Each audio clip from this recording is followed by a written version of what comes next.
नमस्कार मित्रांनो, चला मी आज परत तुमच्या समोर उभा आहे आपला नेक्स्ट व्हिडिओ घेऊन। व्हिडिओ म्हणजेच आपल्याला माहिती आहे आपल्या चॅनलचं नाव आहे वर्ड्स वार, है ना। त्याच्यामध्ये आपण काय घेतो तर शब्दांसोबत युद्ध करतो।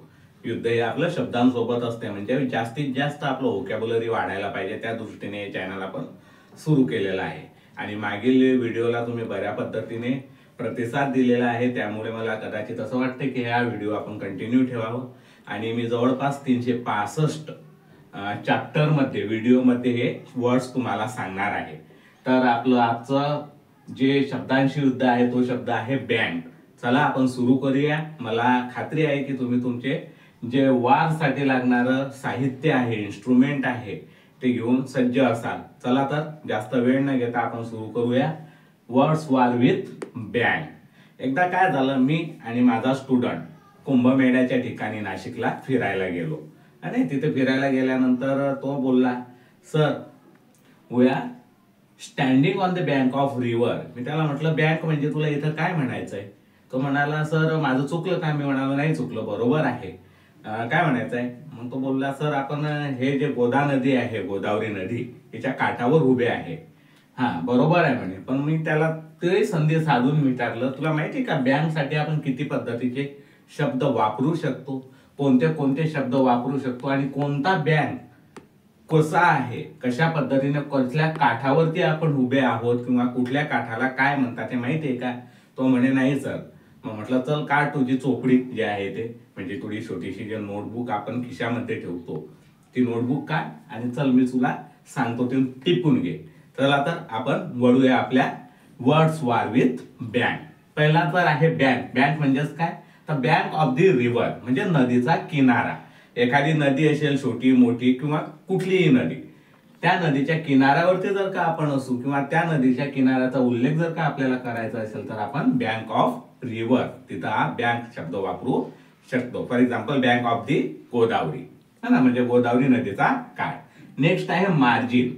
बघा काठ ह्या शब्दाला धरून मी व्हिडिओ आपला बनवलेला आहे। नेक्स्ट वर्ड काय मार्जिन। मार्जिन म्हणजेच काय, एखादं तळ असेल, सरोवर असेल, त्याचा किनारा त्याला म्हणतात मार्जिन। म्हणजेच काय, जर का आपण एखाद्या जे काही तळ असेल, पॉन्ड असेल, त्याच्या किनाऱ्यावरती उभे असू आणि तिथं बोलत असू किंवा त्या किनाऱ्याचा उल्लेख आपल्याला करायचा असेल तर आपण मार्जिन हा शब्द वापरायला पाहिजे, बँक नाही ना। फॉर एक्झाम्पल जर का म्हणायचं असलं तर मार्जिन ऑफ दी जे कुठलं सरोवर असेल ते लोणार सरोवर, तर मार्जिन ऑफ दी लोणार लेक, असं। नेक्स्ट आहे कॉस्ट। कॉस्ट म्हणजेच काय, समुद्राचा किनारा। बीच आणि कॉस्ट मध्ये फरक आहे, कॉस्ट आणि सी शोर मध्ये फरक आहे, तो कसा तुम्हाला कळणारच आहे, घेतलेले आहेत मी ते पण वर्ड्स याच्यामध्ये। कॉस्ट म्हणजेच काय, समुद्राचा किनारा, जनरल किनारा, है ना, जो दुरून दिसतो वगैरे तो, त्याच्यासाठी आपण हे वापरू शकतो। For example we are standing on the coast of Arabic sea. Next आहे शोर। शोर म्हणजेच काय, तो सुद्धा समुद्राचाच काठ असतो, पण हा जो काठ आहे हा पूर्ण पाण्याने सज्ज असतो। हा कुठलाही काठ घेऊ शकतो आपण, म्हणजेच काय, याच्यात वाळू नसते किंवा ग्राउंड नसतं, फक्त किनारा आपल्याला दिसत असतो, तिथं जाता येत नाही, त्याला आपण शोर म्हणतात, सी शोर। आणि नेक्स्ट आहे बीच। सर्वांना हा परिचित वर्ड आहे। बीच म्हणजेच काय, समुद्राचाच किनारा, पण काय तो पूर्णपणे वाळूने माखलेला असतो। वाळू तिच्यामध्ये भरती अवटी जे होते ना, तिच्याने जे समुद्रातले आतली वाळू असते ते वाळू तो समुद्र बाहेर टाकतो। पुढचा शब्द आहे आपला ब्रीम। ब्रीम म्हणजेच काय, तर एखादा ग्लास असेल, भांड असेल, पेला असेल, त्याचा काठ, है ना, brim of the cup. For example there is the water on the cup which is brim of full, म्हणजे ते full brim of the cup असं आपण म्हणू शकतो। म्हणजे काठ जो आहे, सॉरी जो पेला आहे किंवा ग्लास आहे तो पूर्ण काठोकाठ भरलेला आहे, या अर्थाने आपण ब्रीम हा शब्दाचा वापर करू शकतो। नेक्स्ट आहे व्हर्ज। व्हर्ज म्हणजेच काय, त्या काठावर किंवा कडेवर।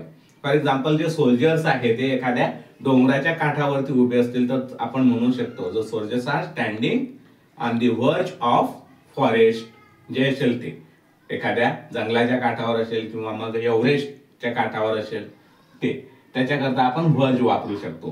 किंवा आपण असंही म्हणू शकतो the clerk is on the verge of retirement, म्हणजे क्लर्क जो आहे तो त्याच्या रिटायरमेंटच्या काठावर आता उभा आहे, का त्याचं रिटायरमेंट जवळ आलेलं आहे, या अर्थाने आपण वर्ज वापरू शकतो. नेक्स्ट आहे क्लिफ. क्लिफ म्हणजेच काय?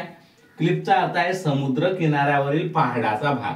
म्हणजे समुद्राच्या किनाऱ्यावर काही उंचवटे असतात, त्या उंचवट्यावरून जे काही मासे करणारे लोक असतात ते मासे पकडण्याचं काम करतात, त्यासाठी आपण हा क्लिफ शब्द वापरतो है ना. फॉर एक्झाम्पल जर का म्हणायचं झालं तर fishermen's on the cliff of sea, म्हणजे जे मासेमारी करणारे असतात ते त्या समुद्राच्या किनाऱ्यावरती उभे आहे. नेक्स्ट आहे एज. एज नाही हा, एज आणि एज मध्ये फरक आहे. एज म्हणजेच काय?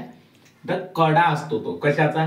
एखादा कपाट असेल, खुर्ची असेल, एखादा टेबल असेल है ना, किंवा मग एखादा बाकळं असेल, बेंच असेल, यांच्या ज्या कडा आहेत त्यांच्यासाठी आपण एज वापरू शकतो है ना. किंवा मग एखादी धारदार वस्तू असेल त्याच्यासाठी आपण एज वापरू शकतो. For example edge of the table है ना, टेबलाचा काठ, किंवा एज ऑफ द बेंच, बेंचचा काठ, अशा पद्धतीने आपण एज याचा वापर करू शकतो. नेक्स्ट आहे स्कर्ट. स्कर्ट म्हणजे काय? अगदी कडेचा भाग, पण कशाचा?